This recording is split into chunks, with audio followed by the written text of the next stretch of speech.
The weather gave some clues about the year turning. It was getting cooler. She had a notion that the city never got as cold as back home, but that was before. There were no fires here, no heating that she could see. Maybe warmer clothes would come from the same place the food did. Maybe. She hoped so. In a way, she didn't care where their stuff came from and was grateful. Mella shook her head. It was time to clear the table, but maybe not her and Rich's turn. She stood up anyway. They could at least help load the trolley. Even some of the smaller ones were doing that. Before long, it was bedtime again, and Mella and Rich were settling the younger ones. "Say that Melanie story again," a little girl piped up from beneath her blankets. "Melanie? Oh, you mean Melody. Yes, I like her." Mella smiled. She'd been the same at that age, made Mum or Dad or whoever was there tell her it again and again. The versions varied a bit, and she was even allowed to put her own ideas in sometimes. So she told it again. The tale of the skipping girl and sunshine and clouds and bombs. When she reached the end, the room was silent, Rich watching her from another bunk, and to her surprise, Deb and some of the others crowded at the door. She felt her face go hot.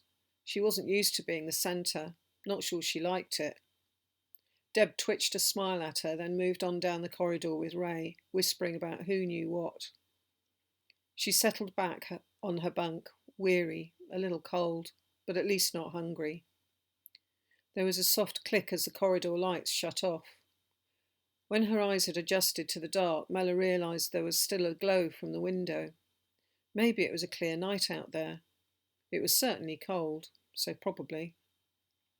A night for keeping all your clothes on. She pulled her blanket close around her, leaving no gaps, and curled up. "Night, Rich." "Night, Mel." Mella was dreaming of a fearsome shower when she woke up, taking some time to recognise the sound that had pushed its way into her consciousness. A hissing, howling storm was raging outside, sending shards of ice clattering against the window, which for her on the top bunk was very near her head. She glanced across to Rich's bed. He was on his stomach, resting his chin on his hands, raised at the elbow. From what she could see, he was grinning. Weird. "It's amazing, Mel," he whispered, but she couldn't imagine that anyone would be asleep in this. Amazing? Yeah, so powerful, so relentless. "Noisy, it woke me." "That too, but I love it. Imagine being out in it." "Cold, wet, great." "Oh, Mel, it makes you feel so alive. When you're in it, there's nothing else, only the howl and the wet of it." She smiled. His enthusiasm warmed her. Again he reminded her of Chris and Bill, so full of life, but now... Now what? She had no idea. Before the bombs dropped, she remembered again Mum and the other adults sometimes speaking about the army, whatever that was. People being forced to join it. Then she came back to Mum being gone forever and Patch running away.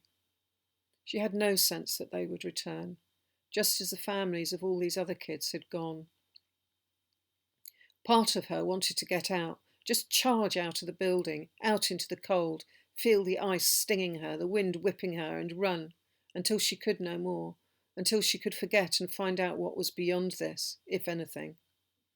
Sometimes she wasn't sure she even cared. Maybe Mum was beyond.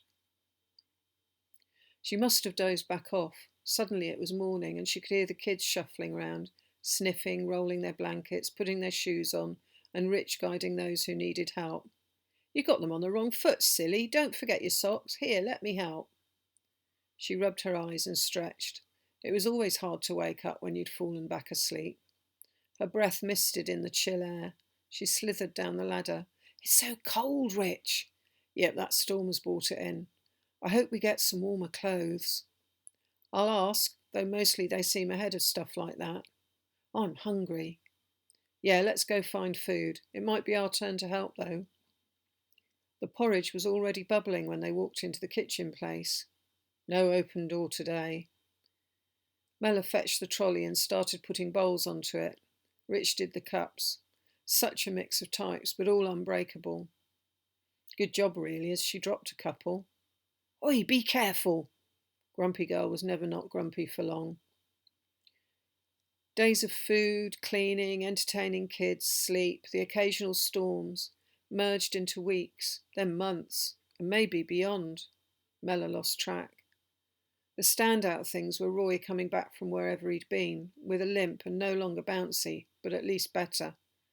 Now and again they were allowed outside, but always urged not to be noisy, so playing really wasn't much fun, but at least it made a change.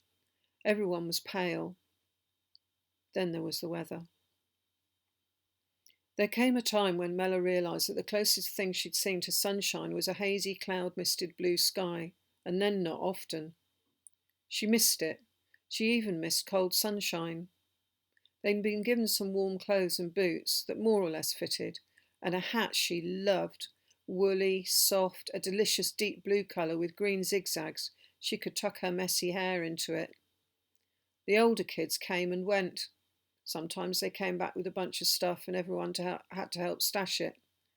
Until one day, they called Mella and Rich into a small room away from the other kids. You work well together, you two. Mella looked at Rich. He wasn't smiling. Her stomach clenched, like when you got in trouble at school. What a distant dream school was now. She pushed thoughts of her friends away. Sometimes their faces came to her in dreams, and it was never good. Don't look so worried. We want you to do something different. Different how? We want you to start coming out with us. We're having to work harder to find stuff. The warehouses don't have so much either. Warehouses? You really don't know much, do you? We get some of our stuff from them. Watching the older and younger boy talk, Mella wondered why she was there, but in a way was glad. More than once she'd wondered how come they had clothes and food and stuff. She wondered what the city would be like now. We'll let you know when it's time for you to come with us. Don't talk to the kids about it, either of you. Standing, the boy glared at Mella. For the first time she noticed the colour of his eyes. Deep set, dark, and hard to read. He swept out of the room, the dog close at his heels as always. He stank. They both did, him and the dog. Maybe all of them stank.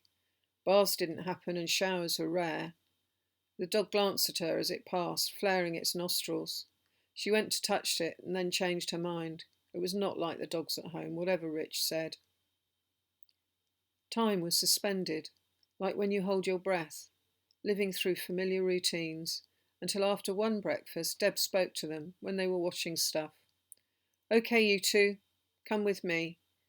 Get your coats and no talking unless I tell you it's okay. Mella had that fluttery feeling you get in your stomach. She wasn't sure whether it was a good feeling. She had no idea how long it had been since they'd stepped into the enclosure of metal panels that held them in and blocked any sight of the streets. The weather was good at least, but chilly.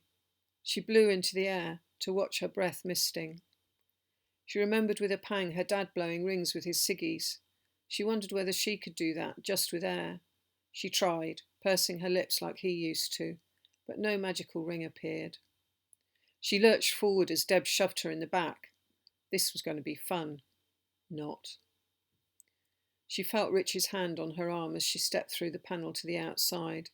She squeezed his hand and stepped to one side to let Deb take the lead. The dog leapt through too. Mella had never seen it without Cliff, but it did make sense. Deb set off at a jog. Mella's hand-me-down shoes weren't pinching, yet, so she started running with Rich beside her and the dog ahead with the girl. The streets in the city were unchanged at first glance.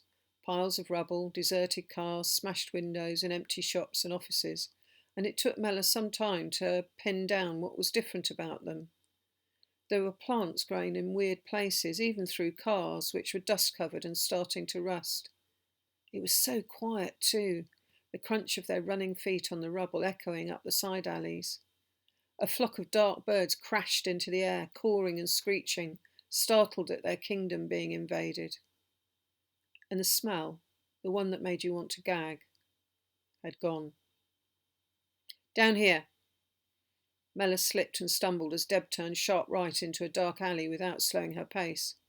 Luckily she didn't fall, but keeping up with the older girl was hard work. She was starting to puff. Deb was so sure-footed, even in the low light that found its way down the high walls. They had scrabbled down several alleys and crossed several wider roads, after Deb had checked that no one was about to see them, when she at last stopped, seeming to notice for the first time what a struggle it was for Mella to keep up. "Shit, kid, you should have said. I've never seen such a red face." Deb passed Mella a metal bottle. It turned out to have water in it. "Small sips, girl."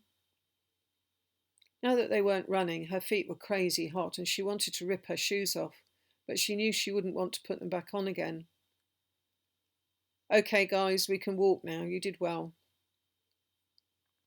Mella started to smile at the unexpected praise, but didn't finish. Deb had dropped straight back to her usual mode and was already walking. She hoped there would be time to rest wherever they were headed. Her feet and legs were already well beyond what they were used to, even compared with running around the beaches with Chris. These hard, messy streets and alleys couldn't be more different.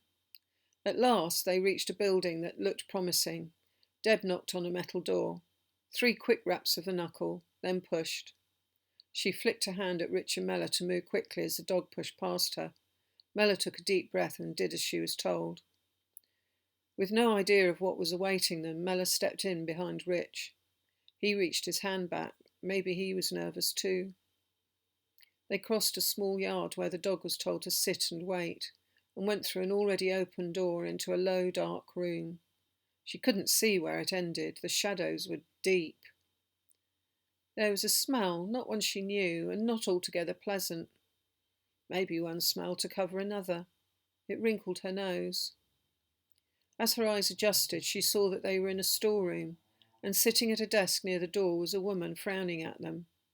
A trio of worn armchairs bore silent witness to neglect and overuse. "Who are they?" Her voice reminded Mella of Great Auntie Jean, who used to smoke every waking hour, gruff and deep like a man. Deb didn't reply, and the furrow between the woman's brows threatened to become a canyon. Lips pursed, she watched as Deb picked up some bags and passed one each to Rich and Mella.